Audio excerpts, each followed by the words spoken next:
క్రాంతి దళ్ నాయకులు పృథ్వీరాజ్ గారు ఉన్నారు, ఆయన్ని మాట్లాడవలసిందిగా కోరుతున్నాం. కూర్చొని నిలబడ ఇష్టం. నేను ఎక్కువ ఉపన్యాసం ఏమి ఇవ్వలే కానీ 2-3 పాయింట్లు ఆల్రెడీ మీకు బాగా లేట్ అయిపోయింది.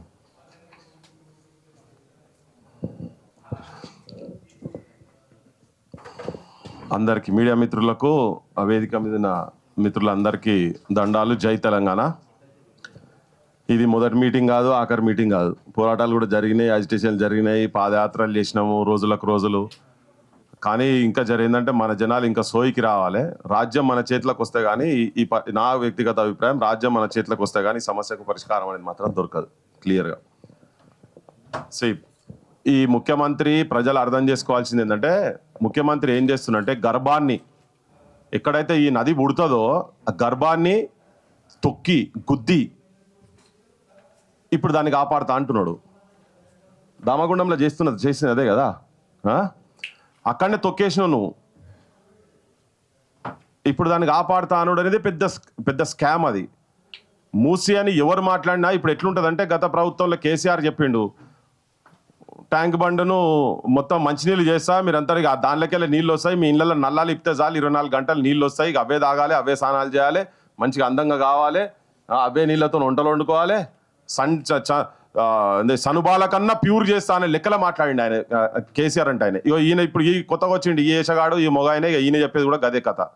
ఒకసారి 50,000 కోట్లు అంటాడు, ఒకసారి 1,00,000 కోట్లు అంటాడు, ఒకసారి 1,50,000 కోట్లు అంటాడు. మరి ఆయనకు ఆశ ఎంత ఉన్నది ఏందో నాకైతే అర్థమైతలేదు. కానీ నీ చుట్టూన్న వాళ్ళందరూ, నేను ఇంతకుముందు కూడా చెప్పిన, మళ్ళీ చెప్తున్నా, ఇప్పుడు ఇక్కడ చూస్తే ఇక్కడ బ్రెయిన్ ఉన్న వాళ్ళు ఇక్కడ ఉన్నారు, చూపించారు ఇక్కడ పవర్ పాయింట్ ప్రజెంటేషన్ ఏవేవి ఎక్కడెక్కడ ఎట్టెట్లా ఉన్నాయి, సాబర్మతి సంగతి ఏంటిది, నీ గంగ సంగతి ఏంటిది, జమున సంగతి ఏంటిది, ప్యూరిఫికేషన్ సంగతి ఏంటిది, నేషనల్ లీడర్ల సంగతి ఏంటి, ఇక్కడ సంగతి ఏంటి, అంతా చూపించారు. నీ తలకాయలా, నీ చుట్టూన్న వాళ్ళ తలకాయలు అంత ఏంటంటే డ్రైనేజీలు తిరుగుతున్నాయి కాబట్టే, మీరంతా ఆ సీవేజ్ ప్లాంట్లు మీరందరూ అసొంటోళ్ళు ఆడున్నారు కాబట్టే ఇట్లా దరిద్రం, తెలంగాణకి దరిద్రం వస్తుందని క్లియర్గా చెప్పదలుచుకున్నాను. అయితే ఓ దిక్కు మొత్తం అసలు మూసీనికి దిక్కు చూస్తేనే ఇంతకుముందు నురుగు ఉండేగా ఒక పోస్టర్, అసలు యాడ చూసినా కానీ మొదలైన కాడికి వెళ్ళి మొదలు పెడితే అసలు మధ్యలోకి వచ్చినాక అంత రియల్ ఎస్టేట్ అయిపోయింది, అంత అయిపోయింది. నీకు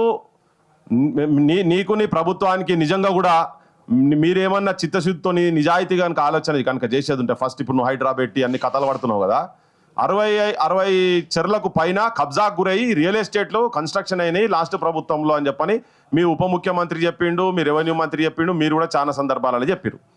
ఇప్పటిదాకా ఒక్కటి కూడా ఒక ఫామ్ హౌజులు ఉన్నాయి. హైదరాబాద్ ప్రజలు, తెలంగాణ ప్రజలు మంది ఫామ్ హౌజులు ఉండటం గిది తాగాలనా, గిది తినాలనా అని మాట్లాడినావు. ఇప్పటిదాకా ఒక్క ఫామ్ హౌస్ అన్నా ఎవరిదన్నా కులగొట్టలే. మీ వాళ్ళే, మీ సొంత వాళ్ళవి కూడా నాలా చుట్టుపక్కల ఉంటే, నా అన్నదైనా నా తమ్ముదైనా ఎవరిదైనా ఉడవీక్తా అంటివి.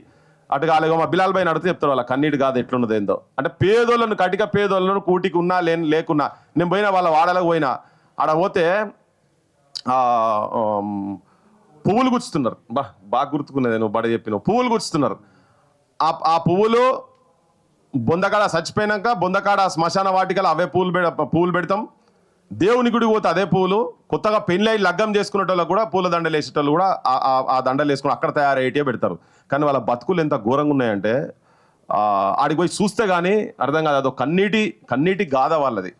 నాకు అనిపించింది, ఇది ఎక్కడికి కథరా నాయన, దేవునికే అందంగా దేవుణ్ణి అందంగా చూపించగలిగేటువంటి వాళ్ళ జీవితాల లోపల కంప్లీట్ చీకటి ఉన్నదని, ఉన్న చీకటే ఉన్నదరా నాయన వాళ్ళ జీవితాలలో. అంటే నువ్వు ఒక తాస్పాం లెక్క, నువ్వు ఒక అనకొండ లెక్క వచ్చి వాళ్ళ బతుకులను మొత్తం మింగి, ఉన్నోళ్ళను ఒక్కరిని కూడా పక్కకు జరపకుండా వాళ్ళని మొత్తం నిర్వాసితులు చేసి వాళ్ళ జీవితాల మీద ఒక గుదిబండగా తయారైపోయి వాళ్ళను శ్మశానానికి పోయే లెక్క ఆల్రెడీ వాళ్ళు ఉన్నదే బతుకులు, ఘోరమైన బతుకులు. ఆ మూసి ఆ కాలువల పొంటే ఉంటుర్రు అంటేనే సోకు ఉంటలేరు.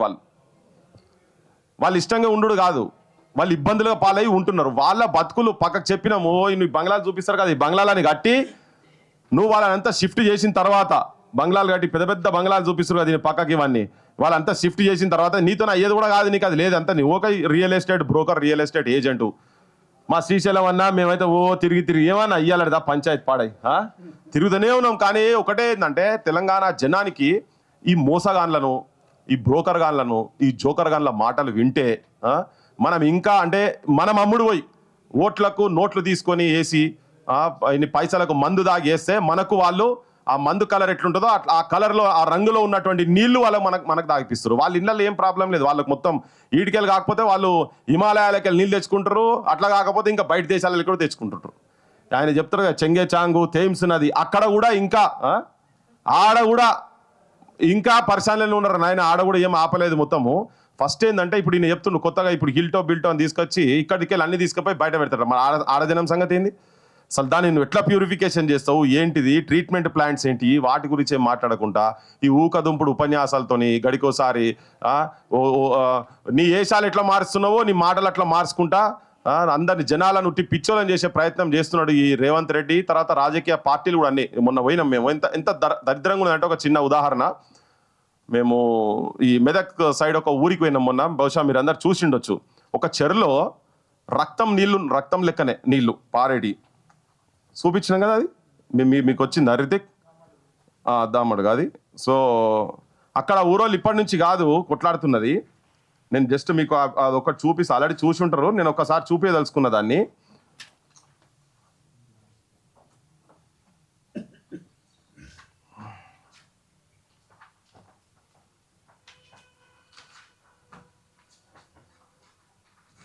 ఇక చూడండి ఇది ఏ కలర్లో ఉన్నదో, జర జూమ్ చేయండి అబ్బా, ఇది జర జూమ్ చేయండి. వచ్చిందా? వస్తుంది కదా. ఇగో ఇది ఈ మొగాయినట మూసిని చేస్తారట, ఈ చెరువుని చేసి చూపిని దమ్ముంటే, నీకు నిజంగా నిజాయితీ ఉండేది ఉంటే ఈ చెరువుని ఒక్కటి సాఫ్ చేసి చూపిన ఆయన. ఇది కొట్లాడబట్టి దాదాపు నెలలు అవుతుంది. ఈడికి పోయినా నేను చూసినా ఏ కలర్ ఉన్నదో, ఇది కాలువ వారుతున్నది. ఇది ఇక్కడికి వెళ్ళి వండే కూరగాయలు చైన్లలో, నేను చెప్పేది ఇది చైన్లలో నీళ్ళు ఇవి. దీన్ని టెస్టింగ్ పంపిద్దామని చెప్పి తెప్పించిన, ఈ నీళ్ళు తెప్పిస్తే ఈ నారాయణగూడలు ఉంటుంది ఆ టెస్ట్ చేసేది, ఆ డిపార్ట్మెంట్ దగ్గర పోతే మేము నీళ్లు చేస్తాం కానీ గిటువంటివి చేయమంటున్నాడు. అరే ఇది నీళ్ళేరా నాయన, చెర్లకెళ్ళి తెచ్చిన నీళ్ళేరా నాయన అంటే, కాదు మేము కెమికల్స్ టెస్ట్ చేసేది కాదు, నీళ్ళని టెస్ట్ చేస్తామని అంటున్నాడు. ఆఖరికి పక్కకు వచ్చి ఏమంటాడంటే, మాకు తెలుసు అది నా చెర్లో ఉన్న కెమికల్ అని తెలుసు కానీ మేము అవి టెస్ట్ చేయము, ఎవని చెప్పుకుంటూ చెప్పుకోపో అంటుండు. ఇది నీ కథ, నీ రాజ్యం, నీ పాలన. ఇది హెట్రోని మందుల కంపెనీలకు వెళ్ళి వచ్చేటువంటి నీళ్ళు ఇవి. నువ్వు చెప్తావు మీ పోయిన ఆయన చెప్పిండు సనుబాల కన్నా ప్యూర్గా ఉంటాయి నీళ్లు, హుసేన్ సాగర్ మీరు తాగొచ్చని ఆయన చెప్తాడు. ఇప్పుడు నువ్వేమో సనుబాలను కూడా విషయం చేస్తున్నావు ఈడ, ఇటువంటి వాటి పెట్టి చుట్టుపక్కల తింటే కూరగాయలు తింటే సచ్చుడే కదా. మనకు తెలియని రోగాలతో చచ్చిపోతున్నారు జనాలు. ఆ మూసి చుట్టుపక్కల యాడికెళ్ళి వస్తే పాలు ఏం చేస్తాడు, బర్రెలు మేపుతున్నారు. ఏం చేయాలి సార్, మేము కూడా తాగుతలేము అవన్నీ. మరి ఆడ పండినైతే వండియాల్సిందే కదా. ఈ నీళ్లు దాదాపు 7-8 చెర్లకు పోతున్నాయి. మొత్తం ఒక్క చేప లేదు పాడాయి, చేపలు చచ్చిపోయినాయి, అంటే దాంట్లో జీవరాశులే లేవు. వీటన్నిటిని జాగ్రత్తగా చూపియక నీ దగ్గర ఏమన్నా ఉండేది ఉంటే మేము మొత్తుకొని సస్తున్నాం. నేను అందుకే ఏమన్నా స్టార్టింగ్ స్టేట్మెంట్ ఏమన్నా, మనం రాజ్యం మన చేతులలో రాకుంటే ఇవి ఏవి కావు. రేపు అవసరమైతే మా బిలాల్ బయటికి వెళ్ళి ఎమ్మెల్యే కావాలి, మా శ్రీశైలం అన్న ఎమ్మెల్యే కావాలి, రితిక్ ఎమ్మెల్యే కావాలి, ఈ వేదిక ఎమ్మెల్యేలు అందరూ ఎమ్మెల్యేలు అయ్యి ఇక్కడ కూర్చున్న వాళ్ళు కూడా మీ పత్రికలలో కూడా ఎమ్మెల్యేలు అయ్యి అసెంబ్లీలో కూర్చుంటే ఆగుతుంది. కానీ ఇది ఆగదబ్బా. కాకపోతే మనం ఏంటంటే నేను నిరాశతో చెప్తలేను, బాలగోపాల్ గారికి వెళ్ళి మొదలు పెడితే ఇవన్నీ నడుస్తూనే ఉన్నాయి, కొన్ని 3-4 తరాలకెళ్ళి నడుస్తున్నాయి. కానీ ఈ దోపిడీ జరుగుతూనే ఉన్నది. ఎందుకంటే సామెత ఉండే హైదరాబాద్లో, నేను ఇంతకుముందు కూడా చెప్పినా మళ్ళీ చెప్తున్నా, కొత్తగా ఎవరికన్నా ఇళ్ళకి ఎవరికన్నా ఊర్లలో పెళ్లిళ్ళు కావాలంటే ఆడపిల్లని హైదరాబాద్ పంపించేదట. ఎందుకంటే ఒక వారం 10 రోజుల లోపల వాళ్ళు మంచిగా నిగనిగా అయ్యేది, పూరగానికి చూపిస్తుంది తీసుకపోతే, పెళ్లి పిల్లని తీసుకపోతే పక్కవాడిగా సంతకం పెట్టాల్సిన ఈ పిల్లని తప్ప ఇంకోరిని చేసుకోనని అనేదట. ఏంటంటే హైదరాబాద్ నీళ్లు పడ్డాయి అని మంచిగా అవుతారు అంటే గండిపేట నీళ్లు ఎక్కడ మనం చెప్పిన దామగుండం ఉంది కదా, దామగుండంకి వెళ్ళి 155 రకాల డిఫరెంట్ రకాలు రేర్ స్పీసీస్ అక్కడ ఉన్నాయి. నేను చెప్పేది కాదు, ఉస్మానియా యూనివర్సిటీకి వెళ్ళి ల్యాబ్లలో వాళ్ళు పోయి రీసెర్చ్ చేసినటువంటి వాళ్ళ రిపోర్ట్స్ చెప్తా ఉన్నా. వాళ్ళు అక్కడి నుంచి రేర్ మూలికల ఆ నీళ్ళు అక్కడ నుంచి ఆ పాదాలను ముద్దాడుకుంటూ వచ్చి గండిపేటలో పడ్డ నీళ్లతోటి మనకు స్నానాలు చేస్తే రోగాలు రావు, ఏం రావు అని ఆయన వీనికి గండిపేట నీళ్లు పడ్డాయి అని చెప్పని. అనంతగిరిక హవా ఏక్లాక్క దవా అంట. ఇప్పుడు ఈ హవా మొత్తం విషం అయిపోయింది. ఇవన్నీ ఒక నానుడిలు, ఒక సామెతలు ఇక్కడ ఉన్నాయని మొత్తం వీటన్నిటిని కథం పట్టించేసి, అందుకే అన్నా కదా గర్భం మీద కాలు పెట్టి తొక్కి చంపేసినావు, నా బిడ్డను చంపినావు, నదులను చంపుకుంటా ఈయనట మూసి ప్రక్షాళన చేస్తాడట. ఎవరికా ఆ పిచ్చని చెప్తున్నా ఈ మాటలని. ఇది జనానికి మనం ఎడ్యుకేట్ చేసుకుంటూ పోయి మన రాజ్యాన్ని మనం తీసుకొచ్చుకోవాలి. జల్ జమీన్ జంగల్ కాలికేడు మొదలు పెడితే ఇప్పుడు కూడా ఇంకా అవే పోరాటాలు అవుతున్నాయి. లాస్ట్గా అడవిని రక్షించాలనుకునేటువంటి వాళ్ళు ఆయుధాలు పట్టుకొని పోతే వాళ్ళని చంపుతున్నారు, కానీ అడవిని మాత్రం రక్షించే పరిస్థితి లేదు ఆడ కూడా. సో మన స్ట్రగుల్ కేవలం దీని సైడ్ కాకుండా ఇంతకుముందు రితిక్ చెప్పినా వాళ్ళ టీం కూడా చెప్పినా ఈ సైడ్ దీంతో పాటు బలాలాలు గిలాలాలు అటువంటి వాళ్ళు అయితే గారు బిలాల్ భాయ్ కనుక కూర్చుంటేనే అయితే ఇట్లా. సో వాళ్ళకి వ్యక్తిగతంగా ఏమేమి ఉన్నాయో నాకు తెలియదు, కానీ నేను ఉన్నది చెప్పేది ఏంటంటే అందరూ ఆల్ పాలిటిషియన్స్ దీంట్లో ఆల్ పొలిటికల్ పార్టీస్ అందరికీ వాటాలు ఉన్నాయి కాబట్టినే మన బతుకులు ఇట్లా ఏడుస్తున్నాయి.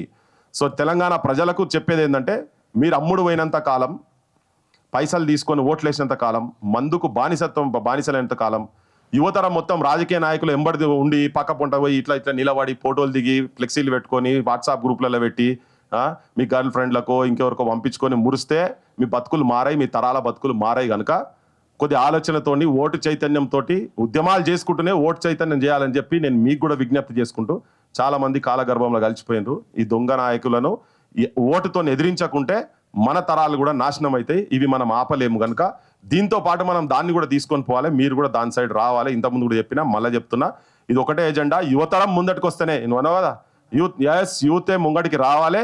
యూత్ కూడా ఇలా చాలా గాంజాయికి అలవాటు పడి, మందుకు అలవాటు పడి నిస్సహాయ స్థితిలో నెట్టేయబడుతున్నారు మొత్తం కింద బెల్ట్ షాప్లతోటి. చదువుకొని ఉద్యోగాలు లేక ఎంత దారుణమైన సిచ్యువేషన్ ఉందంటే, మొన్న కాకతీయ యూనివర్సిటీలో నేను మొన్న చిన్న ఫంక్షన్కి పోతే ఒక 5-6 మంది పిల్లలు వస్తే అందరు పీజీలు చేసిన వాళ్ళు, 2 MA ఇంగ్లీష్ చేసిండ్రు, ఒకరు MSc చేసిండ్రు, ఒకరు లా చేసిండ్రు. వచ్చి కూర్చొని సర్వింగ్ చేస్తున్నారు. వాళ్ళు ఫోటోలు తీస్తున్నారు, వాళ్ళ ఫోటోలు వీడియో తీస్తున్నారు. అన్న తీయకు అని చెప్పిండ్రు. నేను మాట్లాడుతున్నా ఎందుకు అని అంటే, అన్న మీరున్నారు, ఇది సోషల్ మీడియాలో పోతే ఊర్లో పోతుంది, మా ఊరికి కూడా పోతుంది, మా ఇండ్లలో చూస్తే బాధపడతారన్న, మా వాళ్ళు చేస్తున్నది గీ పనా, గిరవై సర్వింగ్ పని చేస్తారు అని చెప్పి మా వాళ్ళు చూస్తారన్న అని టపటప కళ్ళకెళ్ళి నీళ్ళు గార్చింది. వాళ్ళు పొద్దున్న లేస్తే ఇన్స్టిట్యూట్లలో పోయి కూర్చొని చదువుకుంటున్నారు. ఇన్స్టిట్యూట్లలో లేనోళ్ళు చెట్ల కింద పోయి కూర్చొని కాంపిటేటివ్ ఎగ్జామ్స్ గురించి ప్రిపేర్ అవుతుంటే ఆ ఎగ్జామ్స్ పరిస్థితి మీ అందరికీ తెలుసు. ఒకడేమో 2 కోట్ల ఉద్యోగాలు అన్నాడు, ఒకడేమో 2 లక్షల ఉద్యోగాలు అన్నాడు. ఏవి ఇచ్చేది లేదు, సచ్చేది లేదు. కొంచెం వాళ్ళతో అర్ధగంట కూర్చున్నాక అంటే ఏమవుతుందన్నా, ఎవడు కాదు, ఏం కాదన్నా మా బతుకులు గింతనే. అందరు కూడా వ్యవసాయ కుటుంబాలు ఎకరంన్నర ఉన్నటువంటి వాళ్ళు మొత్తం వచ్చి ఉన్నారు. సో ఈ సమాజాన్ని కావచ్చు, ఈ మూసిని కాపాడుకోవాలన్నా, ఏం కాపాడుకోవాలన్నా యువతరం ముందుకు రావాల్సిన అవసరం ఉంది. ఆ బతుకులు బాగు కావాలంటే రాజకీయ పరమైన మార్పులతోటే మనం ఇవి ఆపాలన్నా కానీ, ఏ ఉద్యమాలు మనం పోతే మన దాంట్లోకే లెటోడు ఉంటాడు. ఇవన్నీ ఏ ఆపాలన్నా కానీ ఓటు చైతన్యం తీసుకొచ్చే దాంతో కూడా మనం తీసుకొని పోదాం. ఈ ఉద్యమంలో దీంట్లో కూడా నేను గతంలో కూడా పార్టిసిపేట్ చేసినాం. క్రాంతి దళగా నేను ఇండివిజువల్గా పాదయాత్రలు ఇవన్నీ చేసినాం. అయినా కానీ కాపాడలేకపోయినాం. ఏంటంటే ఒక్క ఎమ్మెల్యే గాడు కూడా లేడు. ఆడ ఉన్నోడే దామగుండం గురించి మాట్లాడితే దేశద్రోహులని మాట్లాడిన వాడు ఎమ్మెల్యే అంటాడు. ఏమన్నా శ్రీశైలం దేశద్రోహులు అన్నాడు కదా ఆడు ఎమ్మెల్యే గాడు. ఆడ దేశద్రోహులు ఆడ మనం ఇట్లా పర్యావరణం రక్షించడం ఆయన అంటే దేశద్రోహులు. దీనికి ఆన్సర్ ఉండదు, వాడు ఆన్సర్ చెప్పాడు కానీ మనం చెప్పేది దేశద్రోహుడు అంటాడు. మన చుట్టప్పుడు ఎవడో వాళ్ళ నాయన ఎవడో ఆల్రెడీ మా ఊడు ఆర్మీలో ఉన్నాడు, మేము సేవ చేసిన అని చెప్తాడు. తీసుకొచ్చి సిగ్నల్ గీడికెళ్ళి వస్తాయి. అరే నాయన దీన్ని ఎందుకు చేస్తున్నావు, యాడికెళ్ళని వస్తాయి కదా, ఒక దామగుండం కాడికెళ్ళి అయితేనే నేను సిగ్నల్ చూపిస్తా, లేకుండా చూపి అని చెప్పింది ఎవరు నేవియానికి.